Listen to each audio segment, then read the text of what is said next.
RocSports. I'm back with another video. As you can tell by the title, this is a loaded boxing weekend and I'm excited. This is my predictions for the full weekend. Let's get right into it. These are the type of weekends that I crave, that I look forward to when you see, you know, cards getting announced. These are the type of days that I look forward to, when you have boxing pretty much from midday till midnight, in a sense. You know what I mean?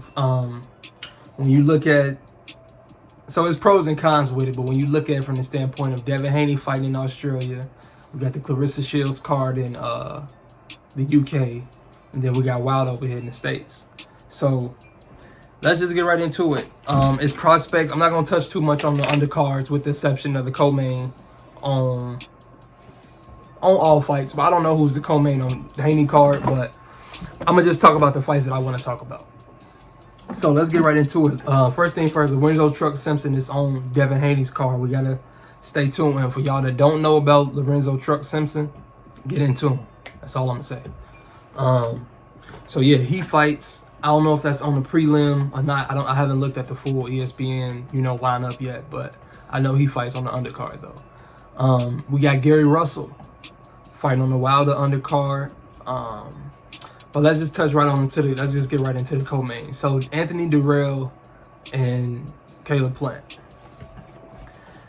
I don't know if it's just because I'm a casual, or, I mean, not a casual, but a hardcore. I don't know if it's just because I'm a hardcore or not, but I'm really looking forward to that fight. In my opinion, this has a chance to be one of the best fights of the day, just simply because there's a lot of bad blood, man.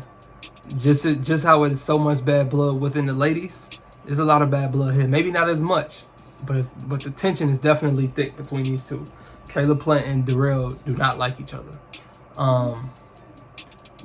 I'm really interested to see how this fight gonna go though. I could see Caleb outboxing him, but it's just something about Durrell though. He got that, he's a dog.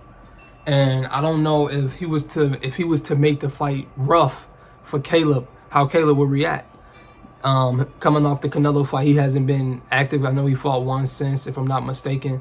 Didn't look the best, but again, he's been going through a lot too, where he just recently had a kid. That's a blessing, but you know, I'm excited to see both of these fighters, but especially Caleb Plant. I don't know who to pick in that fight, man. I give a slight edge to Caleb. I just think that the skills maybe may, you know, propel him to the victory, but I wouldn't be shocked if whichever way that fight end up. And then let's get right into the main event on that card. Wilder and Helenius. So Deontay Wilder, this is his first fight back since the Tyson Fury, you know, trilogy. Since he got stopped by Tyson Fury in that third fight. I'm excited to see how he looks, man. I always knew that Wilder would come back, but there was a slight doubt that I thought that he may, you know, call it quits. Because it's like, what else was it for him to necessarily do? You know, because it wasn't guaranteed that he was going to get Joshua or Usyk, so it's like, just to fight a guys that been knocked out like Dylan White and stuff, it's like, nah. But if him and Joshua, I say this right now, if him and Joshua still get made, that's still one of the biggest fight, if not the biggest fight in boxing. But yeah, Robert Helenius was Wilder's sparring partner. I'm sure everybody knows that by now. They have history with each other. He's a taller guy. He's a taller heavyweight. Picked up some good wins, have some upsets.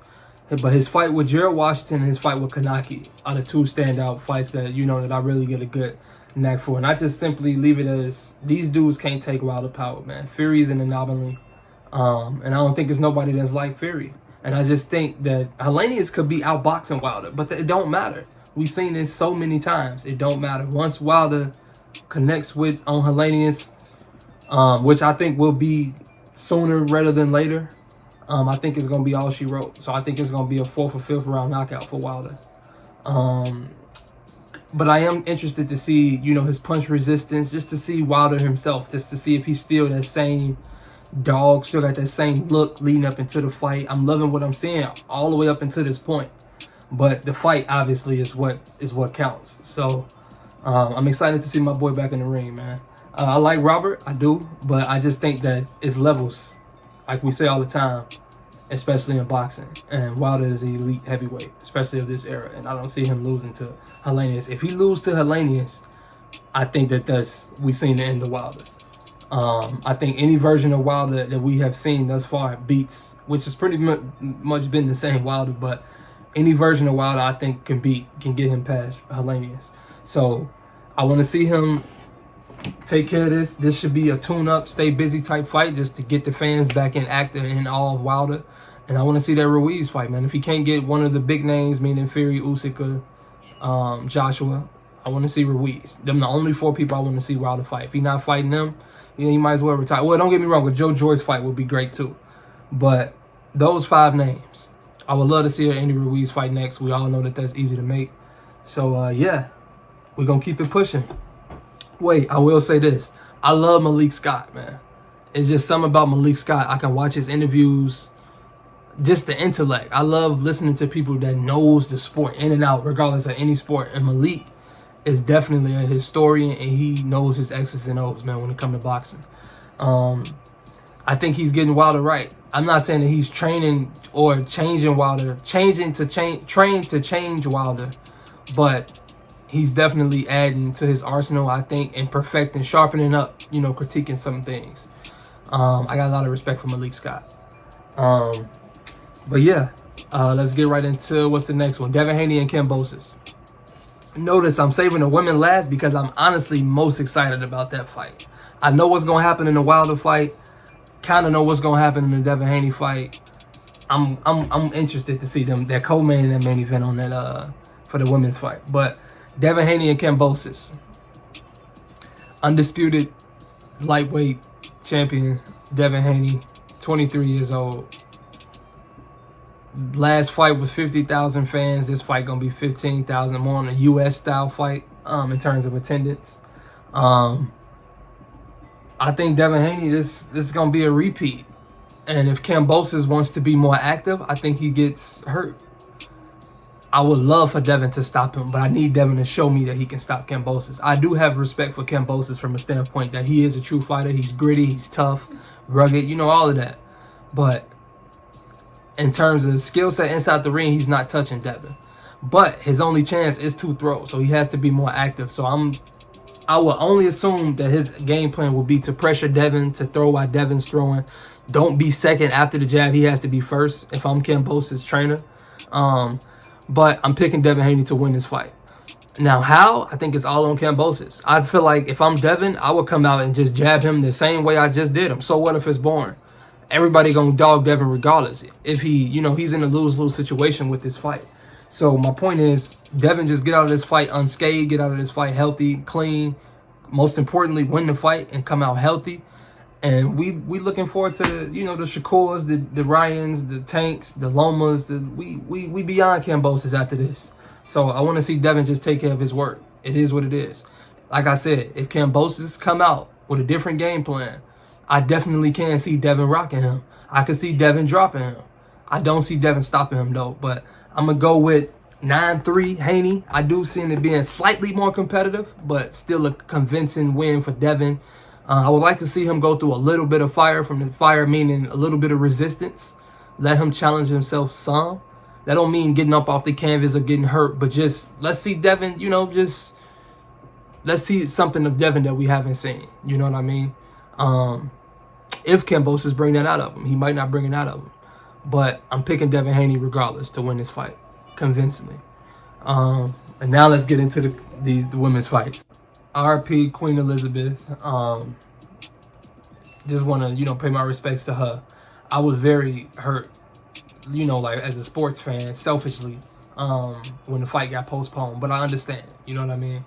So nonetheless, we back here now, a couple weeks later. I hate, so like I said, I hate that the only con to all of these fights happening the same day. I'm sure that some fight is going to overlap of fights that we want to see. So that's the only bad thing. Luckily for me, I have multiple TVs in my room, in my space. So I would be good regardless, but it's still just the fact that I like being locked into one fight when it's fights on. But Alicia Baumgartner and Michaela Mayer.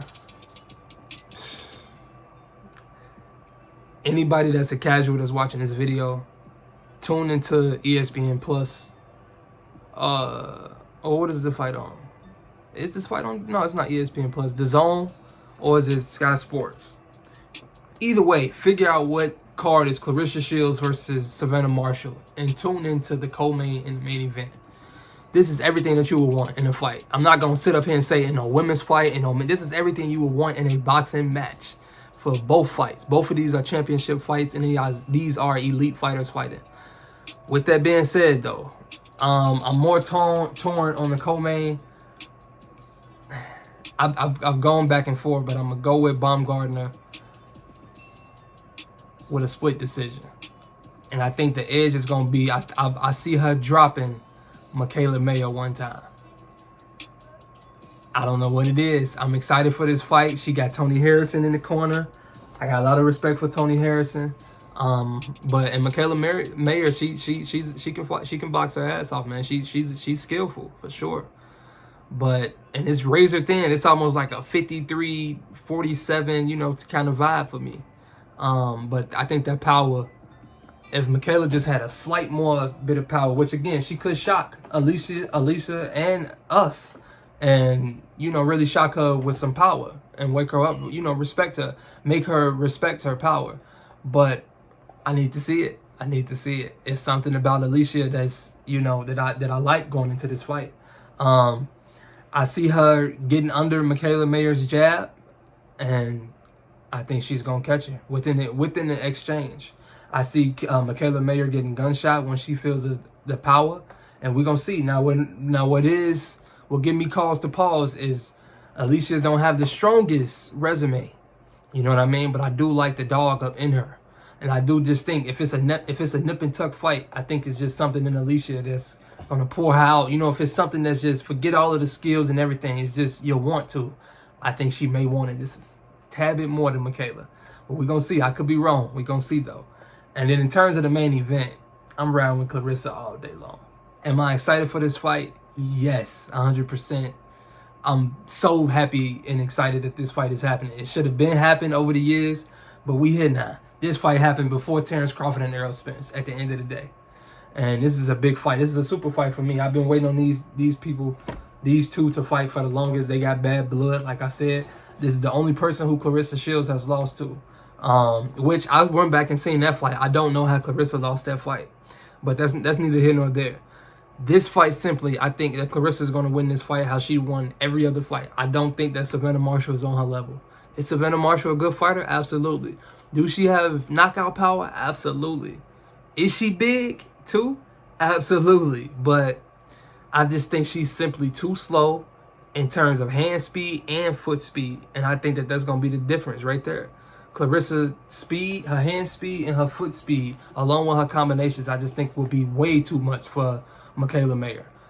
Claressashields is such a dominant fighter when she fights, in terms of she got that Terrence Crawford, Errol Spence vibe from a standpoint of, if you hit me, I got to get my lick back type. Like, she's one of those fighters. Like, she's just a dog. And I don't see Savannah Marshall landing too much on her, but it will be interesting if she do, because she definitely has power. So it will be interesting to see how Claressashields, who has been dropped in the past, only once, but it will be interesting to see that. But don't sleep on Claressa catching her too. All you people that think that Claressashields do not have power, y'all drunk, y'all crazy. These 2-minute rounds be saving a lot of these ladies. Go back and watch Claressa fights. She hurt just about almost everybody who she done been in the ring with. She be rocking these girls. But again, 2-minute rounds is a big difference between 3-minute rounds. How would we look at a lot of male fighters if it was 2-minute rounds opposed to 3-minute rounds, How many stoppages would be cut off for a lot of our favorite fighters today? We don't know. But at the end of the day, you can watch Claressashields and see she throwing with some heat, man. And if Savannah Marshall think that it's all sweet, she will get knocked out. But Claressa can't get over anxious. Sometimes she do get over jealous, and she can reach with her punches sometimes. And just because she want it so bad, sometimes she can overextend. And like I said, in the Haney Gabriel's fight, if I'm not mistaken, when she got dropped in the first round, she woke up. It woke her up, set her down, pissed off, and that was all she wrote. It was a good fight, but that was all she wrote. We knew who won that fight from that point on. I'm not gonna hold you too much longer. I'll go back to the run through again. Lorenzo Truck Simpson, tune in. Gary Russell, tune in. I'm going with Caleb Plant slightly. A lot of razor thin fights this weekend, but I'm going with Caleb Plant. I'm going with Wilder by knockout. I'm going with Claressa, possibly by knockout, but I'm gonna put Claressa by decision, and I'm going with Alicia by split decision as well. That's it. I'm gonna definitely do a post-fight video. This is RocSports. I'm checking out. Stay tuned. All of my boxing